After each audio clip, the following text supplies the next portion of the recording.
Good morning, good afternoon, good evening, good night, wherever you are in the world. This is Brunch Boxing. I'm your host, Matt.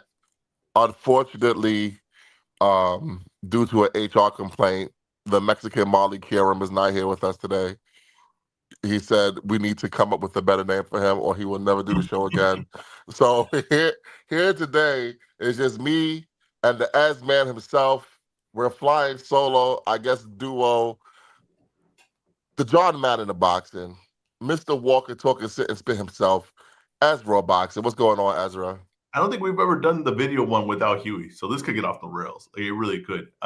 We can't do any of the special effects. We can't do any of the no block party today. Like there's none of that. It really anything goes because I don't know how to do all the things that Huey does. That's a shame. That is a shame. And also, you didn't even know how to start the broadcast, which is What's funny is when you were backstage, I was talking to you the whole time. I'm like, Matt, unmute your mic so we can get started. I didn't know how to bring you up to the main thing so we can conversate. That's hilarious. Jesus Christ. But listen, we got a lot to get into, man. So, you know, the people versus Tom Brown. Let's get it going. All right. Dun, dun, dun, So, dun. Dun, dun, dun, dun. Tom Brown's letter in support of the TKO-led Muhammad Ali Act changes became public.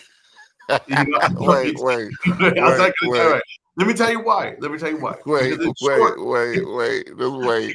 Because it's Yo, you really can't read. no, I can read, or I can read somewhat. But what I'm saying is it's short. So when I reach a line, I had to find the next line because everything's kind of scrambled for me, right? Okay. Oh my gosh. Change became public. Thoughts on the letter, and what will the fallout be of the situation? You tell me. What were your thoughts? Because you had a lot of thoughts on this. So you tell us your thoughts. I think there's no reason to overthink it. I don't think there's any reason to overthink this letter at all. There's no reason to overthink it. It's support of the Ali Act. It's changing the Ali Act. It's a support of everything that TKO wants. It's a support of everything that Turkey wants. It's 100% support of that. That's what that letter is. I don't need to see how it was said or he didn't go this far. And what he said now to Dan Rafael, I don't care about all that. What did he say to Dan Rafael? All that that it was more support of like the club scene, and he still sees that for like the higher tier that the sanctioning bodies and the letters and all that we're still the way to go. But that's not what this letter is. This letter is to get this new change to the Ali Act, to destroy the Ali Act over the line. That's what it is. And I don't think he expected it to come out. And now there's no way to really sugarcoat it because anything that would help that get over the line is a statement. Anything to do that is you are for it. There's no other way around it. There's no way to be halfway in and halfway out. And you can't trick me to say, oh well, Tom Brown thinks no. He knows what it is. Anyone in boxing knows what this is. Anyone in boxing familiar with the business knows exactly what this will do to boxing. Knows exactly what this will do to the Ali Act. So there's no way to say, oh well, maybe he doesn't think this will happen. No, he knows exactly what's going to happen. We all know what's going to happen. This is in support of it. So what's his angle here, in your opinion? I personally, I think that a lot of guys see the business is changing. We talked about this. They see that the business is changing, and they're trying to get ahead of what the changes are in boxing. They're trying to get ahead of it and maybe align themselves with the people that they feel are going to be putting a lot more money into boxing, or that's where the money is going to come from in boxing. That's what I think the angle is. Now, I want to say, oh well, this and this and this. The one thing that we say it like real easily, like, oh, this guy's a sellout, or I can't really do this. The one thing is like, my money doesn't come from boxing, right? My money doesn't come. So like, for me to say that is kind of easy because that's not how I feed my family. A lot of these guys, this is their businesses. This is their life. This is their livelihood. And the only way they know is through the money through boxing. So I think it's kind of like I've been thinking about it and thinking like, to go too hard at these guys, which I don't agree with the move. But like I said, I'm not in the position that they're in. These guys have businesses, families to feed, everything that are aligned with boxing. If they feel this is the direction boxing is going to go, they might not have a choice. But I think this is him getting ahead of where he thinks boxing is going to go. Now, we've seen that there's rumors swirling that Tom Brown could potentially leave the PBC and go with TKO. Do you believe there's any validity to those rumors?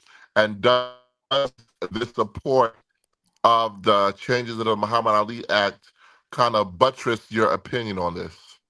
Whoa, I don't even know what that word means. But yeah, I think that where there's smoke, there's fire. Definitely, right? There where there's smoke, there's definitely fire. And I think that yeah, I think that all the guys that are in support of this are aligned with Turkey, are trying to get aligned with Turkey, and are heading in that direction of letting Turkey put the money in and just being involved with these shows being thrown by Turkey. And that's with TKO or that's just with Turkey. I don't know, but that's what I think. All these guys that are in support of this, all these guys that are saying there's a way for this to work, they're just trying to get aligned with Turkey. Am I the only one that thinks that Andy Foster threw Tom Brown under the bus? I mean, I think that he might have, but that doesn't mean that letter wasn't going to come out eventually, right?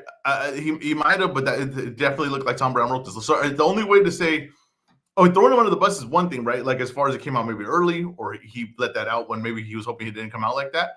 But it was going to come out, and it was going to be in support. So I mean, maybe it was what was it dated? November 5th. Yeah, November 5th. And I don't think this letter was going to come out at all. I really So don't. what do you think it was? He just wanted to send that in with him, and then him to provide that to the people that were going to vote on it, or what? Yeah, yeah. I think what happened was Andy Foster was getting beat down so much by the 100% negative feedback on the call that he evoked the name of Tom Brown because everyone knows that Tom Brown is very well respected within the industry. So, like, literally, the lady asked him, "Hey, everyone seems to have a negative opinion about this. Is there anyone supporting this?" And then he mentioned Loyola Marymount University, and then he's like, "Oh, and Tom Brown. Tom Brown wrote a letter." So it's like, man, I know Tom Brown must be kicking himself like, dude, did you really have to put my name out there like that? Because I'm pretty sure there are other people behind the scenes that are in support of this, but They're Tom not putting Brown is the their one name to it, taking all the slings and arrows. I'm sorry, what'd you say? but they're not putting their name to it. They might have, but Okay. Tom Brown is the one that we know. Yeah. Yeah. Well, and it's also because he's associated with PBC, so it's going to be the bigger deal. Now, do we think this is a Tom Brown thing? Or do we think this is a PBC thing where PBC supports the changing of the Ali Act? Um. Well, I don't know. I don't really know about that. I don't really know about that. But I'll say is I think a lot of guys promoters have wanted to do something similar to this before. I mean, I don't think this is like something like that no one's ever thought of, right? I think people have thought of this before, but probably didn't think like we don't have the resources to get it done or anything like that. So I don't. I think maybe a lot of promoters would. I mean, in the end of the game, in the end game, right? Who's this going to benefit the most? It's going to prevent the guys that aren't in the ring. I mean, that's just the truth of it, right? You can lock guys in. It helps you in negotiations. You could control everything, control the rankings, and all that. So it helps everyone. But in my mind, what I'm thinking is, why would you want to allow? In my mind, if you're Eddie Hearn, you're De La Hoya, you're Bob Arum, you're Al Heyman. Why would you want TKO to get any advantages? You would want TKO and Dana White and all that money to come in and try to compete with you on what you've been doing, right? Because they can't compete on that. So that's another thing. It's like, why would these guys want this system in place that benefits this new thing coming in? You would want them to compete with you at what you've been doing, what you have experience at, and what they have no knowledge on. So I don't know why PBC would be like, yeah, let's do this. I'm not sure why. I don't know why. You know what I find interesting about these changes to the Muhammad Ali Act? They could, if people support all this stuff with the insurance or all this stuff, they could do all those changes without the UBO model. Could they? Yes. Why? Yes. Explain. The UBO is something separate. They don't have to include that into the bill, is what I mean. Yeah. Okay. The way I perceive it, and I could be wrong. You know, I think you would know more than I would. The UBO to me, the changes to the Ali Act are so minor little things, right? For like real club level shows, right? But the UBO is the thing that allows that are sneaking in there with it is the thing that allows them to basically not use the Ali Act. Am I wrong on that? Correct. So they don't need to have the UBO as part of the legislation. If everyone's argument is that, oh, look at the changes in the health insurance and all this, if they Mm. support that, they can support that without having the UBO included. Oh, I get you. I get you. Oh, I 100%. I didn't understand what you said at first, but yeah, 100%. Yeah, they could. But of course, everyone wants that UBO because that's the thing that really changes everything. It's the Trojan horse in the bill. Now I wanna read off Tom's letter to the committee. It says Chairman Wahlberg and Ranking Member Scott, as the president of TGB Promotions LLC, an internationally known boxing promotional company, I write in strong support of H.R. 4624, the Muhammad Ali Boxing Revival Act. For well over 30 years, I have been intimately involved in all aspects of boxing. To be frank, the great American sport of boxing has been floundering and is in need of help. In my opinion, the Revival Act is the solution. It will position boxing to flourish by adding competition and accountability to this great sport. As HBO, Showtime, and ESPN start broadcasting boxing, the questions are why and what can be done. The Revival Act's fundamental innovation is the express allowance of an alternative system in which a UBO is permitted to compete with the current sanctioning organization model. Congress, when it enacted the Muhammad Ali Boxing Reform Act 25 years ago, recognized that the lack of a centralized industry organization was the core problem hampering boxing. In fact, Congress found the lack of such an organization has led to repeated occurrences of disreputable and coercive business practices in the boxing industry to the detriment of professional boxers nationwide. It says that the Revival Act fixes that problem. Given the legislation's framework, a UBO will invest in and promote fighters' careers and produce matches that fans want to see. Boxing events are both unpredictable and sporadic, which make it extremely difficult for fans to follow the sport. Bringing predictability and consistency to event promotions and broadcasts will grow the sport in a way that is similar to the growth in mixed martial arts over the last 20 years. Oh, fuck you. Further, I believe this legislation will open pathway to a new generation of boxers as well as fans that does not exist today. To me, that prospect is incredibly exciting. I should also add that health and safety components of this bill will benefit boxing immensely. These fundamental reforms, such as medical testing, third-party anti-doping programs, and health insurance requirements, will raise the bar for the entire sport. In my experience, the Revival Act is the best thing that has come along in years. I commend you for considering this groundbreaking legislation. I truly hope it is enacted by Congress and the president. Now, a couple things, right? Because I want to go through this piece by piece. It says that one of the big problems with boxing is the lack of centralized industry organization and the problem hampering boxing, right? So here's the thing: the Muhammad Ali Act, that's not meant to address that. And it was never meant to address that. The Muhammad Ali Act is meant to protect the fighters from coercive business practices and coercive contracts. So I'm not sure why he is citing whatever issues are within the industry uh, as a reason to have this new revival act. My thing is this, right? If the problem is no centralization and no organization, Tom, you're a promoter. Get together with the other promoters and do something about it. Like I don't get why they need to have a law to tell them, hey, you guys should work together to make the best fights. That doesn't make sense to me. And also, the things that say about that is that UBOs doesn't mean everyone's under one umbrella. It just means everyone can start their own umbrella.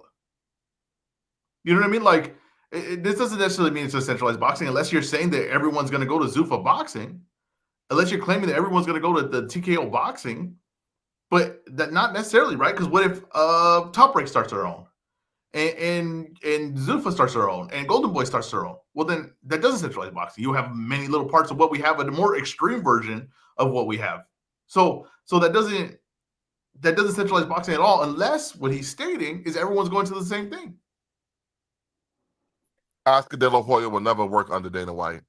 But do you get what I'm saying, though? Right? Am I correct on that? I get what you're saying. Yeah, because that doesn't. So I don't understand when they say, "Oh, we're going to centralize. It's going to be great for sport. All the guys can finally be under one thing." But that's only if everyone joins the one thing. So that is Which will not for happen. me. For me, that's him clearly talking for Turkey. For me, that's clearly him talking for Dana White. For me, that's the dead giveaway of that's who he's talking for. He's not talking for everything of the sport. He's not talking for, as we work with PBC, we'll do this. No. He's talking for under Turkey, all the Sheik. He's talking for under Dana White, under Zuffa Boxing. I don't know if I believe that. I don't know if I believe that. Well, I mean, what else could he mean by that? It's all centralized. What did you make of his comments to Dan Rayfield? I think he was just trying to soften the landing. I think he was trying to soften the landing. I think he was just trying to say like, oh no, this will work on this certain level, but it won't. But it's just trying to work on this certain level. But I still believe in this system with the belts, because he still has to do business with all those guys with the belts right now. They're not done yet. So I think he was trying to soften the landing, and also he's with PBC, so they're looking at him a little sideways probably too. I mean, I think that's the truth of it. So that's all that was. Like, anything after this letter, I don't need to hear because I know what this letter says. But I think, to be honest, I think the letter says a lot of nothing. I mean, how? Well, I mean, it doesn't. Like I said, it doesn't matter what it says because it's supportive of it. That's it. The letter is saying, "Let me help you get over the line with this." How does it end? I hope you vote this in. That's it. That's all it needs to say. He put his name to. I need to support this. What do you think is going to be the fallout from this?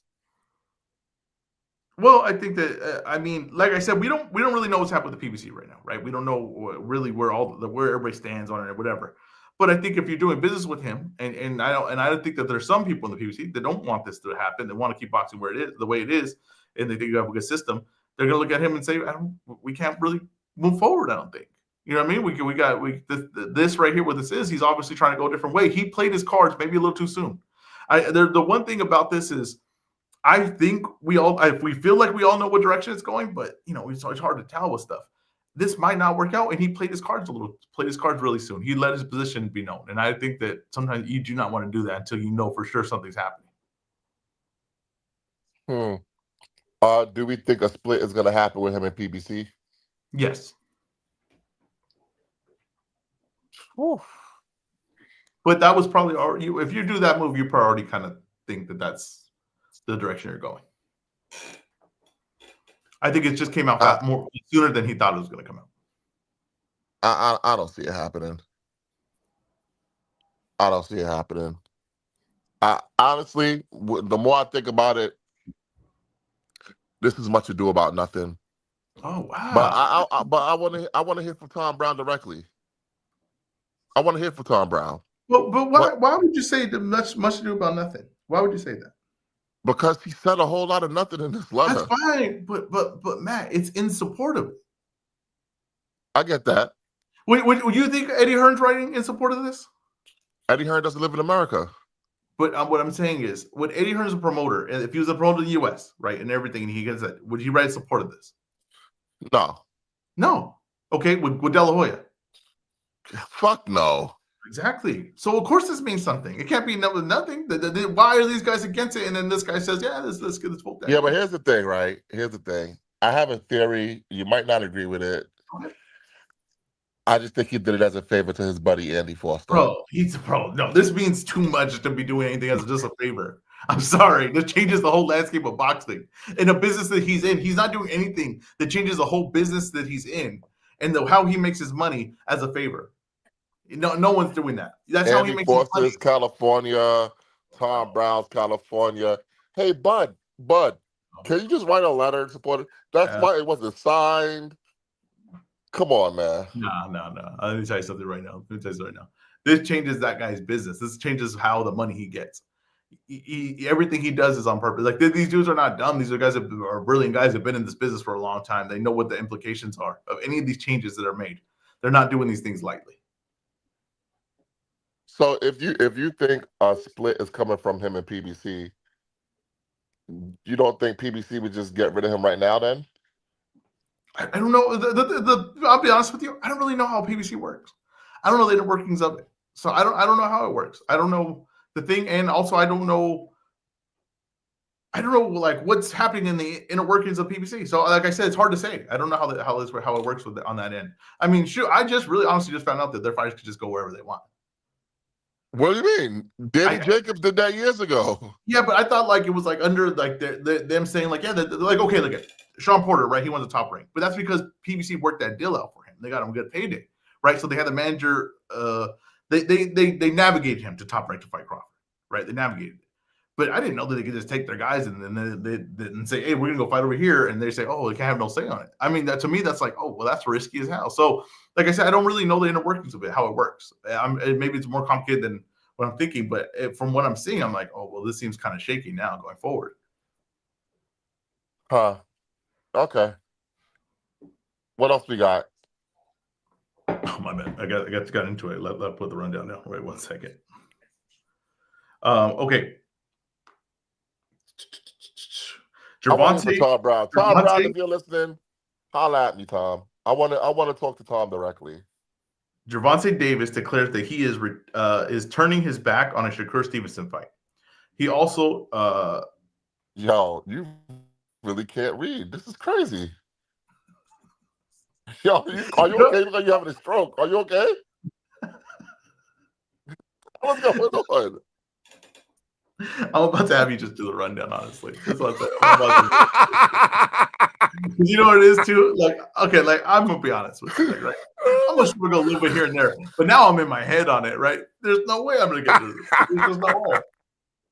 You got the yips. You got the I got the yips. yips. I was telling you tonight because Ted was like, like what do you think? Like, I don't remember he asked me like what wrong in boxing, whatever. And I was like, dude, I get the yips. Like, I really get in my head. And if I do, it goes south. Like, I'll forget everything I learned. Like, I will forget everything. Oh shit! You're like Chuck Knobloch trying to throw it to first base. Jesus Christ! Oh my God! It's right there. You've been doing this all your life, but somehow, some way, all of a sudden, you just can't do it no more. Oh man, that's why I tell you, I relate to guys that get this happens to. Fultz, I know exactly what he's going through. All right. Well, I'll read the rundown. All right. Gervonta Davis declares that he's turning his back on the Shakur Stevenson fight. He also intimates that he will retire after the Jake Paul bout. What's going on with Tank? And is it time to put Tank to rest? First of all, before we get into the crux of this and the boxing stuff and all that armchair psychologist thing, I have to say something. Yesterday, Gervonta Davis, in his going back and forth with the fans on social media, said some really disgusting things that I wasn't too pleased with. Almost like mocking a friend who recently passed away. I got Nino. Wait, what happened? Okay, so I was gonna. I don't know. I just saw in the DMs some, but what happened? Tell me, what did he say? So I guess there was a Twitter user that that said something sarcastic to Tank, and Tank likes to look at people's profile, and then he saw, I guess, R.I.P. Nino in his profile, and he was like, "Oh, you should have went with your man's," or something like that. Oh. Basically saying like y'all both should have died together. So then the guy was like, "Oh, we're just talking boxing. You're being sensitive, blah blah blah blah." He was like, "Oh, well, fuck Nino." Like, bro, what are you talking about, bro? Oh, I didn't see that. Wow, that's crazy. Yeah, like what That's the crazy. fuck? What the fuck is this dude's deal? Yeah, I mean, I don't. Like I said, with his Twitter account, I've always kind of been annoyed with it. I've always been annoyed with it. But it was what it was, right? Like that's the way he always attacked Twitter was like that. And I don't know, but I will say that's always crossed the line. You should never do that. You never know the situation with someone passed away. Like you should never comment on something like that with someone's account you don't know anything about. But what the thing though with Tank is, I told you I was correct, man. I told you he don't want to box, and I told you that this fight. Fuck that, because that's sucker shit. That really pissed me off, man. it really pissed me off. Yeah, And I don't. I don't. I've been trying to get in contact with him, see if I could like speak to him one on one, but he doesn't want to speak to anybody. I did reach out. He doesn't want to speak to anybody. But I don't know, man. That was some real sucker shit, man. And it's very distasteful. It's very Yeah, it is. distasteful. Yeah, it is. And And ironically, Nino was a real big fan of Tank. he was. He liked Tank. He liked Tank a lot. Yeah, like, listen, man. All I'm gonna say is we all gotta meet the maker one day. I hope people could say as many kind things about me as said about Nino when he passed away. And Tank 100%. should hope for that also. Yeah, I don't like that at all. I don't like that at all. That's horrible. Like, that's crazy to me because I heard someone say something like that, but I was like, why would you bring up Nino? I didn't get the situation, but that's crazy. I can't believe he did that. But I just All don't. right. This dude, he don't like boxing, man. He don't he don't appreciate like people that support him. He don't appreciate his fans. He the dude just don't like this. Like he really doesn't like it. He doesn't like it. He doesn't want to be there. I don't even think he wants to be there for this Jake Paul stuff. But he can't turn his payday down. I mean, he just does not want to be here. He doesn't like the sport. I told you, I put that tweet out like he's good at the sport, but he don't like it. He's just good at it. That's just really what it is. This dude does not want to fight. He's not going. This isn't going to lead to he beats Jake Paul or whatever happens with Jake Paul, and it's going to lead to bigger stuff. It's not. This is the end. This is him being done. Just like he said, I'm retired after this. And I know he says stupid stuff like this all the time, but I really think he means it. I don't think he likes this. I don't think he likes the pressure of it. I don't think he likes just doing it. I don't think he likes training. I don't think he likes any of it. I think he just wants to be done with this sport and go a different direction. And this is why, we too quick to say like, hey, this is the guy. To be the guy, to be the man, it really hard. It's really hard to be on top that long.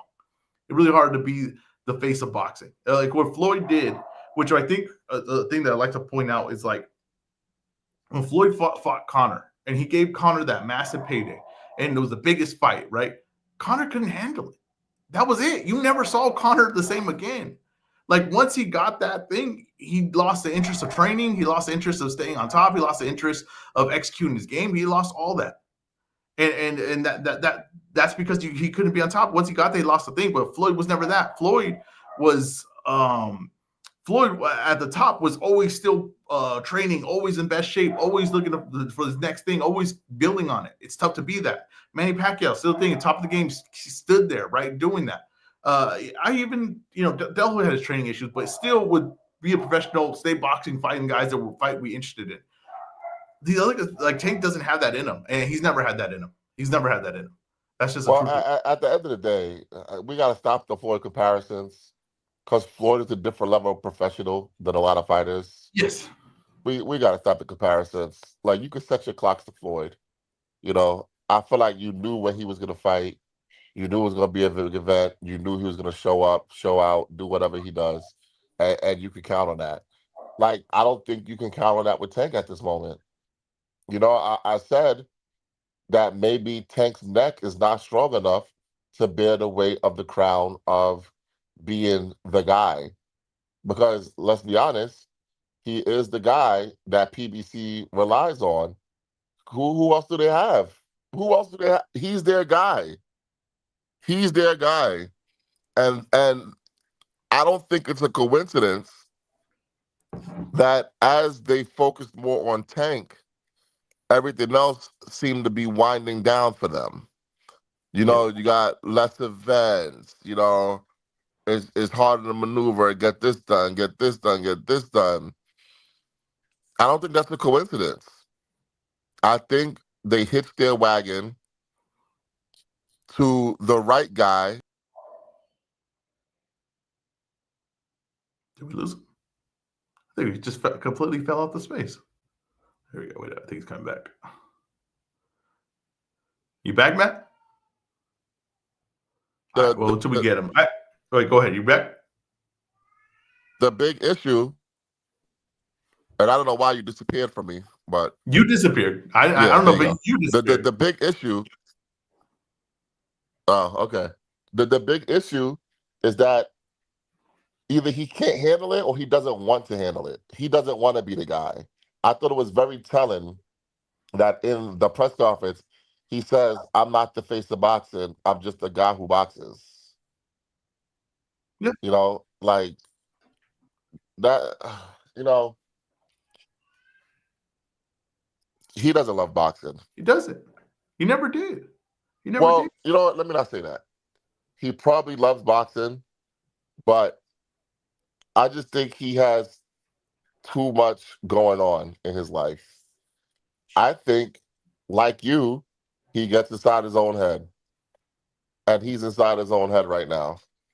I Nah, think this is a guy who wants to be like a better father to his kids.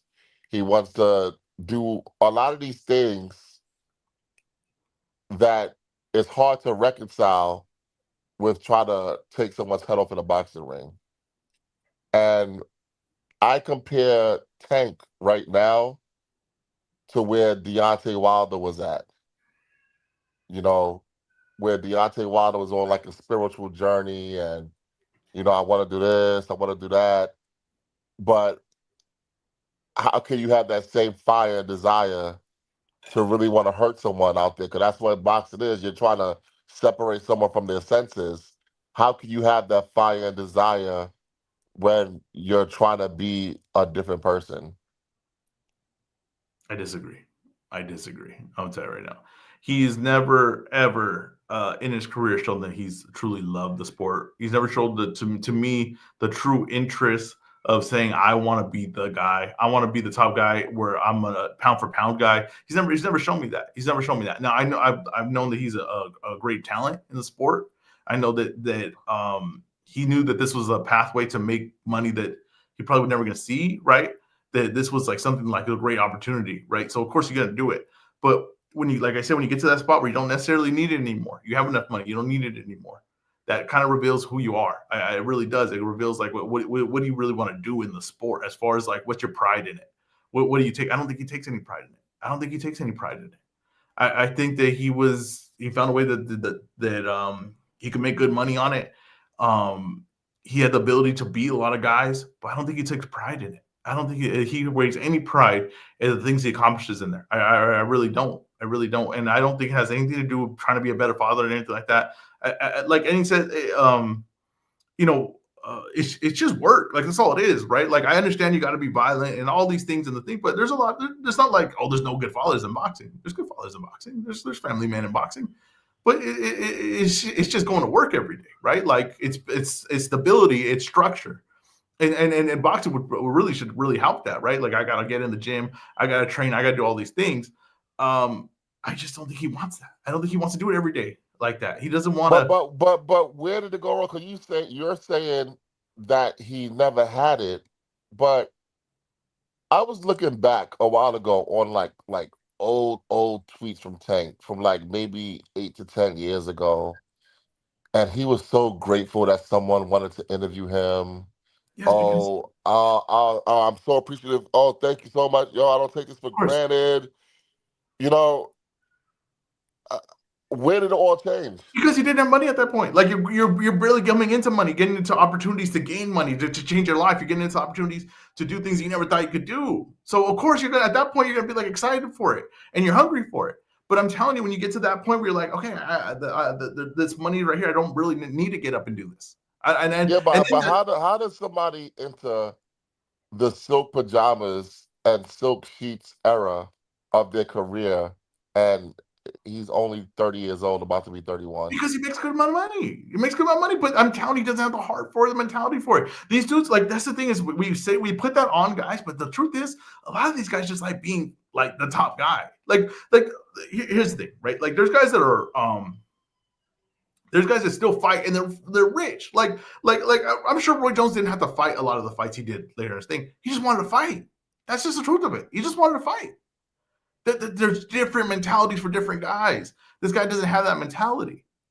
That's why, like, when I said it, and I hate to say it as right, but when he took this Jake Paul fight, I was like, this dude don't want to fight. He's done. He's never gonna have a serious fight again. And when it started getting tough like that, Roach fight being tough, maybe it was tough because he wasn't fully committed to it, right? Maybe that could be the case, right? He was fully committed to it, and he knew Well, that. he honestly he didn't even train for the fight. Okay, that's fine. We can say that. I don't know if that's true. You're saying that? I don't know if that's true, but we can say that, right? He didn't train for the He fight. didn't train for the fight. Okay, he got in shape. He got made weight. I don't know how he did that then if he didn't train for the fight. Because he's not a big guy. That's All right. right, all right. I mean, he had a six pack and everything. He looked in shape for the fight. He didn't come in fat. I've seen him come in fat for fights, but he didn't come in fat this way. But whatever, it was tough. It was going to be tough. He knew that the going back to it was going to be tough. He would have to get into a certain state and train hard and go through a full camp, a real hard camp. He wasn't going to do that. They said the Jake Paul. So you think Tank is done? I think he's done. I think he's done. He might come back here once in a while because what happens is you disappear, you do something not for long enough, then you're like, I can go back and do it. But what's going to happen is these gaps in training now, right? These huge gaps in training. Every time he comes back, he'll lose a little bit something. So he'll never be Tank Davis, the best we've won at the best highest level we've seen him. He'll never be that again because he'll have gaps. He's not going to train in these gaps. So then come back, do a fat camp, get in shape. He'll lose a little bit or lose a little bit of what he had. Maybe beat a certain level guy, find another guy, come up short, and then disappear, and then do it again. And it'll be diminishing. It's going to be diminishing returns, nonetheless, going forward. It will always be diminishing returns going forward. So let me ask you a question. He did also intimate that he was going to retire after the Jake Paul fight. Do you think he's actually going to follow through with that? I think he's going to disappear for a while. That's what I always thought. He might get the itch, might be some fight payday come, or someone say, hey, we can put you with this guy, you beat this guy. And he might do it, right? Because that's all he knows. It comes to a point, too, it's like that's what you know to do, right? To think. So he comes back to that. But he will never be at the highest level you saw him ever again. Bro. He can't disappear without fighting Lamont Roach. Bro, he's not fighting Lamont Roach. He cannot, Ezra, he cannot disappear without fighting Lamont Roach. He's not fighting Lamont Roach. You got to see that man, bro. I told you that. Here's a stupid thing that they said, too. Oh, the Jake Paul fight needed to happen next because there was a certain time. That fight could have happened whenever. What the hell are we talking about? It's a mega fight whenever it happens. Like that it didn't need to happen next. It wasn't all the crime. I think it did need to happen next. No, it didn't. It did. Because I think once the incident happened, whatever happened with his baby moms, I think they were like, yo, we need to push the button on this fight now because it might not be there in the future. When I say we, I'm talking about the powers that be. No, I think that if anything, you could have waited a little more to get away from that situation. And the interesting part is, you were asking, would Jake Paul bring it up? Oh, Jake Paul's bringing it up. I mean, he's bringing it up in his press conferences. So he is bringing up all these incidents that happened. But you would think that more time away from it would be better than doing it sooner to it. But like I said, it doesn't matter. He don't want serious boxing fights. He doesn't want a serious challenge. He doesn't want something to think. And you can tell he doesn't even want to be here for this fight. It's just too much money. So should we put to rest officially Gervonta Tank Davis versus Shakur Stevenson? Yeah, it's never going to happen. It's never going to happen. Just like the Haney fight is never going to happen. All right, so who the hell is Tank going to fight then? You say he's going to go away for a while, but then he's going to come back. Who is he going to fight then? We'll see the landscape at that point, but it'll probably be a tune-up fight. Bro, we've seen this so many times in boxing. Like I said, all that matters is it's going to be diminishing. If he does fight a real guy when he does come back, he won't be the same Tank. He'll probably get worked in there. That's just the truth of it. I think he needs to fight guys like Lamont Roach and Shakur Stevenson now. Yeah, I mean, yeah, of course, at the best of his abilities right now, yeah, of course. But it's not going to happen. Oh, man. Hey, so I'll tell you this then. If these fights after the Jake Paul fight, then this whole Jake Paul thing is a waste of time. Because remember, I told you that Tank was the most important guy in boxing. If he does what I think he's going to do against Jake Paul, but then he fights the fights that people want to see. Because then you'll have a guy. Then you'll have the guy. But if he's just going to do this fight and then that's it, then this fight is just meaningless. Yeah. It's meaningless to the sport of boxing. The only thing this thing could prove, like I said, the only thing that I'd like pretty much just forgive it, I guess, is if he beats up Jake Paul real bad. And then it kind of just shows people like the class system of like, hey, like it don't matter size, whatever, this guy's class is so much higher than that. Because people like casuals need to see that once in a while. You can trick casuals into a lot of things, that's what I'm learning. but you casuals need to see that, and then that would kind of put like a respect factor on like the highest level of boxing. So that's one thing that could be positive of it. But other than that, like as far as growing the sport or anything like that. Like I see a lot of people saying like, oh, I hope Jake Paul wins now since this guy's retiring. Like that's funny, but that's a hilarious thing. But yeah, it's not gonna. No. I would never hope Jake Paul beats Tank. I would like, come on, guys, relax, guys. Yeah, You that's guys what it gotta sounds relax. like. Being like a fan of these guys and stuff like that. Like I don't know. I haven't been a fan of a boxer in a long time. Like a real fan. Like where like I'm on the edge of my seat and stuff like that. I don't know. Like I respect the sport at the highest level. That's just like really what it is. I just respect the sport for the guys that they do in the ring. But like I said, this era of like these catty fights on Twitter and all that, and not real beefs, like where they shake hands when they see each other in person and it's all giggling and all that. I think that's kind of like too another thing. It's like I'm gonna say it's kind of affecting boxing. I don't feel these things are real rivalries, real heat. I don't feel like real heat between the guys. Like I just feel like it's just so like high school. It feels real high school. All these beefs. It feels real high school.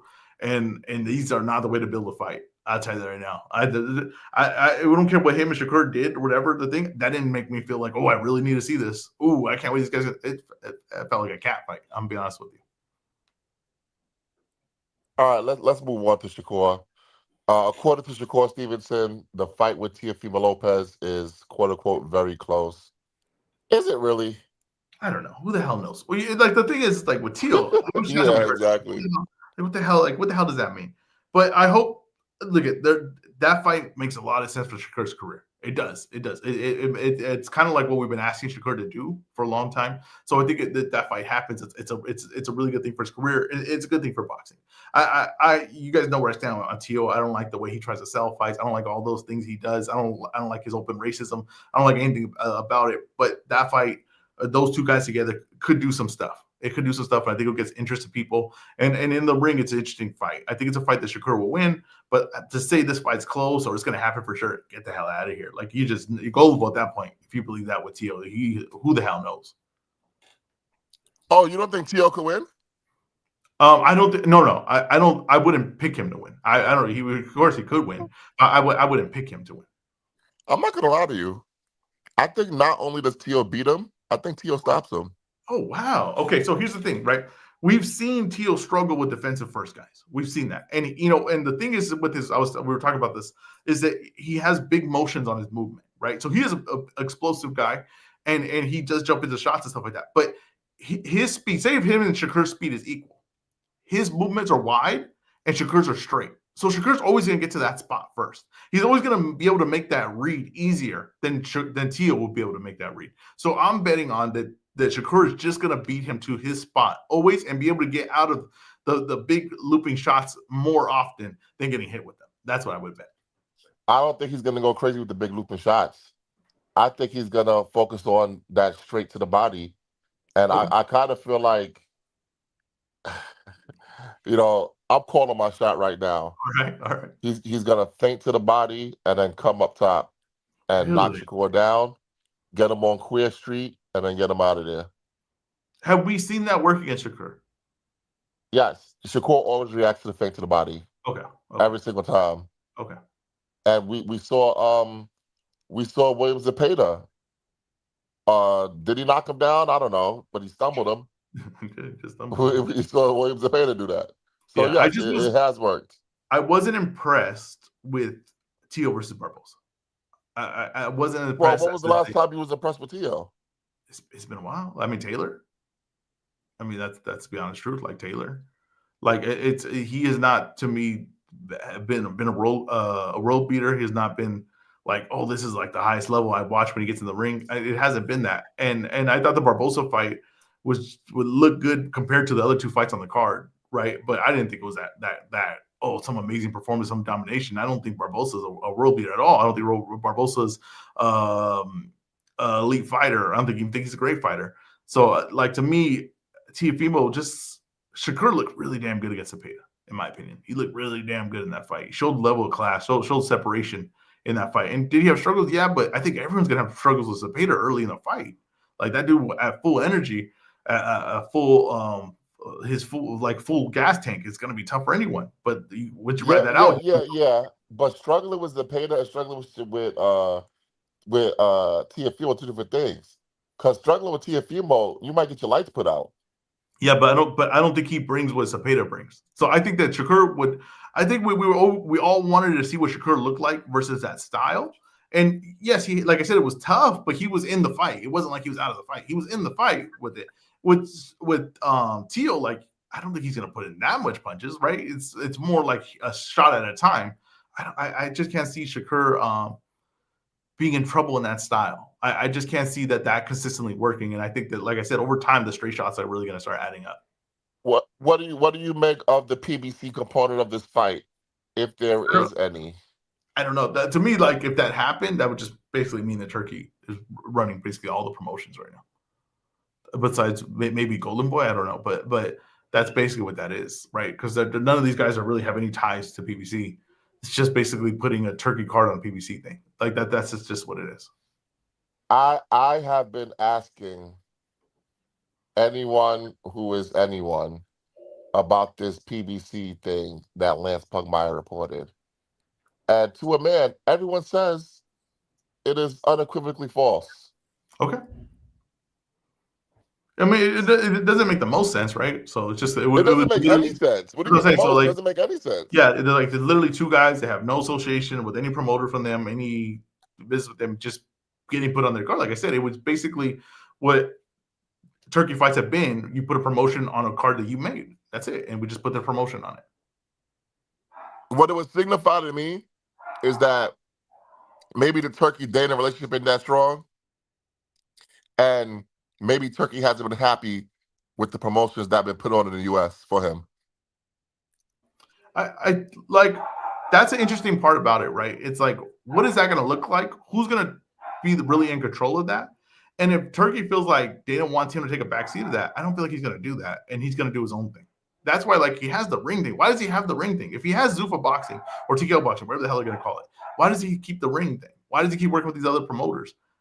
I don't think Turkey sees it as like, I'm just going to be with these guys. I really don't think that. I really don't think that. Yeah, but maybe he's working with these other promoters so that he can get their guys concentrated on his card to kill their markets and maybe buy them out later.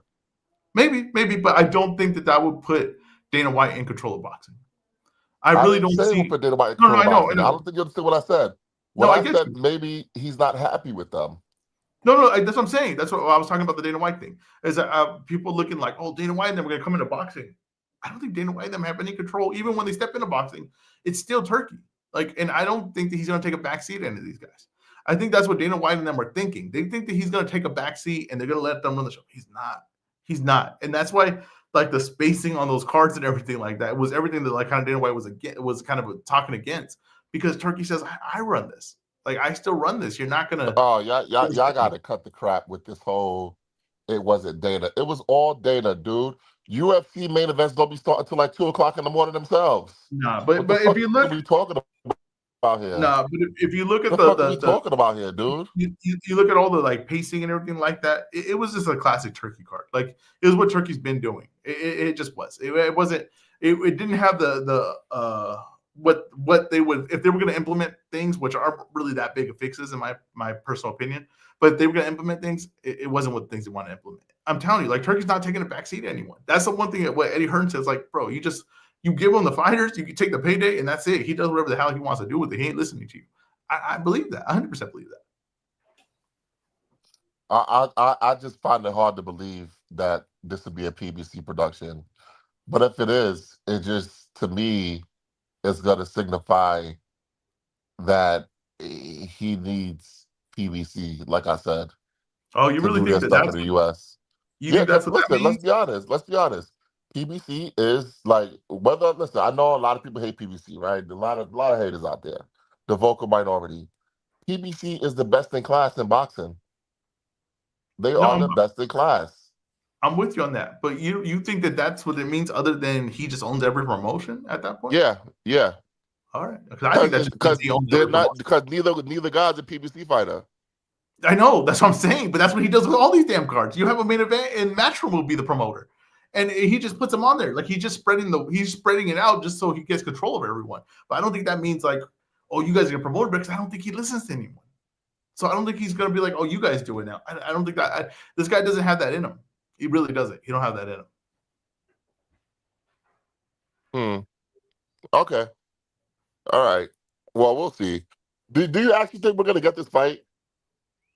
I don't know. But Tio, I have no idea. I couldn't say confidently or not. I don't know. It makes a lot of sense for both guys right now, especially they see like all these fights being made, and the like a big fight. I think that has some big fight feel to it. So it makes sense. But with Tio, I have no idea. This dude could literally be announced tomorrow. He's fighting some club level fighter. That what you say? When you say it makes sense, would it make sense in Saudi Arabia? No. Oh, okay. Yeah. No. Okay. Okay. But if you're saying that for a reason, I guess. Yeah, I'm just saying, get ready. Oh shit! All right, let's stick to the 140-pound division. Gary Antoine Russell will defend his WBA Junior Welterweight Championship against Andy Hirioka. What are your thoughts on this matchup? I like this fight a lot. I think the kind of people like we're more talking about how they're disappointed in the card, but this was a good fight. Like I'm very happy with this fight on that card. So on the Jake Paul card, that's a pretty good matchup. That's two interesting styles against each other. And then Russell, we know that could be a guy that's like he has a very fun style, like a very fan pleasing style. He has high level skill, high level ability. Like he could really be something in boxing. I like the fight. I like the fight. I have no complaints. I was curious about that fight because it was. I know that they called the fight and there was all these things, but nothing was talked about. And then it pops up, so I'm good with it. Huh? It seems like some people are down on this fight though for some reason. I think it's just Like a because lot of the reaction I got, like, "Oh, this Hirioka guy's a prospect." Like, are they not familiar with him? yeah, I think what it really is because people were curious what this card was going to look like, and when they saw that that was like really kind of like the main fight of the undercard, they Hey, just hey, automatically disappointed. I've seen this card. Um, that fight is the one fight I don't have an issue with. That's what I'm saying. But that's why that when you're looking at it as like what the letdown of what the card is, I think that's what the issue is. I think that's why people are underrating the fight. But I think it's a good fight. I think it's a great fight, and I think it's an action-packed fight.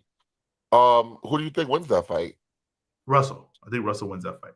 I think he wins that fight. I think that his style will eventually get to Hiroka. I think that Hiroka is going to look to time him as he comes in, which you can do with Russell because he doesn't make defensive mistakes like that by coming in maybe too far away or same movement over and over. But I think that Russell is like, he's one of those things where he's an aggressor with like skill level and talent. And I think he'll break him eventually. But I think it's probably a good fight till we get to that point. Yeah, yeah, it's a great fight, a fucking great fight. Speaking of great fights, we have a great fight coming up on October 25th. The co-feature to Sebastian Fundora versus Keith Thurman. We have Oshaki Foster going up against Stephen Fulton. A lot of stuff is coming out about this fight and this matchup and the stuff surrounding the fight. Oshaki Foster says that he feels disrespected by the boxing industry and fans going into this fight, and that he is going to make Stephen Fulton pay for all the disrespect that he's been feeling. Do you agree with him? Has the Shaggy Foster been disrespected? Yes, a little bit. Yes, a little bit. I think that what it is that people like Shaki Foster in that division when I think there was maybe a little bit less talent. So they were like, he's the guy, right? And then so they were like, he needs to get the opportunities and all that. He's going to be the guy of the division. The division's going to get a little bit more talent influx, and Fulton's one of those guys. And as soon as they got a little bit more talent, people were like, well, he can't be Fulton, or he's not as good as Fulton. He's not as good as some of these other guys. So there was a little bit of a switch of opinions on Shaki Foster. Foster's a good fighter, but I do think Fulton's a superior fighter in my opinion, and I think that we will see a skill gap, an ability gap in the ring when they fight. But I do get where Foster's coming from this because it was a little bit of a switch of what people thought of him. It's interesting that you say that we'll see a skill gap. because Stephen Fulton told Foster, I'm going to show him levels. He doesn't think that Foster is on his level. And not only that, Stephen Fulton thinks that a win will stamp his already Hall of Fame legacy. What are your thoughts on what Stephen Fulton had to say? Yeah, I think it's right. Like one thing that's funny what happened with Fulton is he lost to Inoue, and then people wanted to like knock his stock all the way down. But like losing to one of the best guys in the world, it shouldn't really knock your stock down that much, right? I think Fulton's a hell of a fighter. I think he's going to show it when he gets to 130 and still be a pretty damn high level fighter there in that weight class. So yeah, I think that he's right there, borderline Hall of Famer, and I think that if he does some damage in this weight class, I think he will be a Hall of Famer. How do we feel like he's looking at 130? I think he's gonna look good. I think he's gonna look real good at 130. I think he's gonna look real good, and I think that like I said, that's not the best weight class. Like I don't think that there's like killers in that weight class right now, but there are some guys coming up, right? Like if you have who the guy from Top Rank, I can't think of his name right now, the tall Mexican guy. What's his name? Espinosa. Espinoza. Like if Espinoza comes up, I think Espinoza is damn good. And if he comes up to that weight class, he might have more power. It might be easier to make weight and more devastating. Him and Fulton in that weight class is going to do some damage. Like Navarrete's on his way out. I don't think people think that Charlie Suarez is going to be a guy to run that division, right? Nunez to me is not a guy. I think a guy that Fulton would beat, that Espinoza would beat. So I think those two guys can really run that division and take over that division. So I think Fulton's gonna look really good here. Now, how much of a chance do you give Foster in this fight? Because interestingly enough, and I was talking with a couple guys about this, Top Rank has been silent with this fight. It seems like the heavy lifting, even when it comes to Foster's side, has been with PBC. I see him all over PBC shows, PBC doing interviews and stuff like that. Is the disrespect from his own promoter, Top Rank? No, I think you're probably going to see a lot of this with Top Rank going forward. I mean, I'll be honest with you. Where they just put a guy in promotion and then allow them to promote the card because they're just going to get a manager fee. But I think that the problem is what Foster wants to do, Fulton could do better than him. I think that's going to come down to what it is in this fight. And Fulton could do more things. So, like, even let's say Foster got the slightly better thing of like boxing at range. Well, then Fulton could put the pressure on him, right? Like, so like Fulton could do a few things in there that I think that's where what's going to be the limitations for Foster. Am I the only person that thinks that Stephen Fulton is already a Hall of Famer? I'd say he's borderline. So I mean, you can make the case, but I think that I think a win over Foster puts him in 100%, in my opinion. Okay, well then there you go. Like I said, whatever he does at 130 is going to really prove it. Yeah. All right. So, is this the best fight on that card? Yeah, no doubt about it. It's not even debatable. Ooh, okay. I know you're the main event. I'm just gonna warn you guys. I know a lot of you guys think that Keith Thurman is showing up to get beat up. Okay, I understand that. I'm just letting you guys know that fight is not gonna go the way you think it's gonna go. Now, when you say you think the way it's not going to go the way we think it's going to go, does that mean that some people think it's going to end in the third round by Fundora stoppage and it might end in the sixth round by Fundora stoppage? Listen, this fight is a home invasion. All right? Keith Thurman is coming through the front door. All right? I think Keith Thurman's going to beat him and stop him. And then, okay, if Keith Thurman wins, do we go automatically to the Earl Spence Keith Thurman fight for the belts? If Keith Thurman wins, Errol Spence has to earn the opportunity to face him.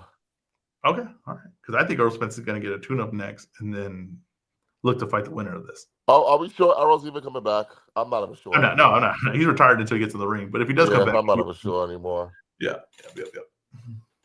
But listen, a lot of these fans are pretending like Keith Thurman is food.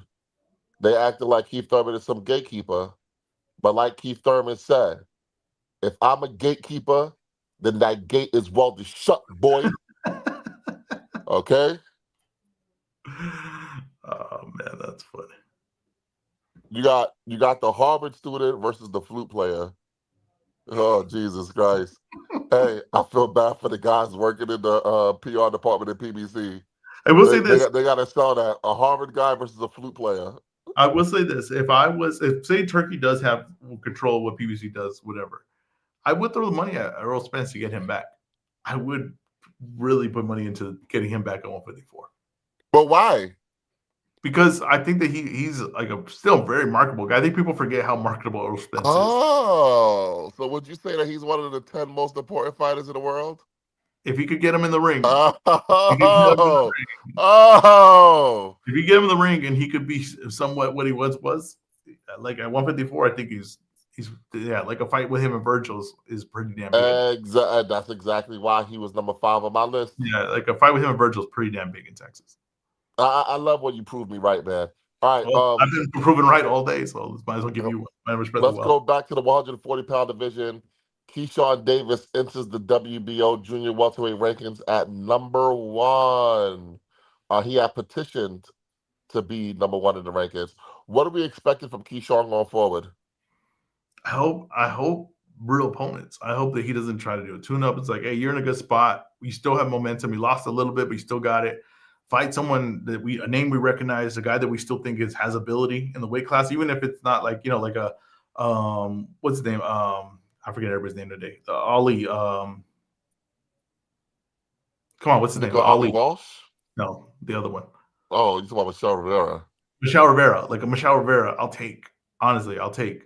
I'll take him. No, God, no.